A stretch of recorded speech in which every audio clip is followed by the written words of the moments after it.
అసలు నాకెందుకు అవుతురా మరక, నేను ఎక్కడ ఏ బురదలో బొర్లాడలేదురా, ఎక్కడికి పోలేదురా, నేను ఎవరి దగ్గరికి లేకపోతే ఒకవేళ మరకలయ్యేలాగా ప్రవర్తించలేదురా అని పైకి అంటున్నా, చూసేవాడు అరే బురద ఉందిరా, అరే ఒరి బురద ఉందిరా అని చెప్తున్నాడు అనుకో, ఆ వ్యక్తి ఏం కావాలా? అవునరా నిజమే అయ్యింది, దీన్ని శుభ్రంగా కడిగి వేసుకోవాలా.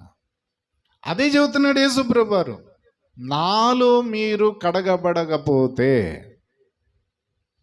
మీరు దేవుని కుమారులు కుమార్తెలుగా ఉండటానికి ఇష్టపడకపోతే, యేసుక్రీస్తును శక్తిమంతుడు మీ కొరకు ప్రాణం పెట్టాడని మీరు అనుకోకపోతే, మీరు ఎక్కడ ఉండలేరు అని అంటే దేవుని కొట్లో, అంటే పరలోకంలో. దేవుని కొట్టు ఏదైనా ఉందండి, అది పరలోకం.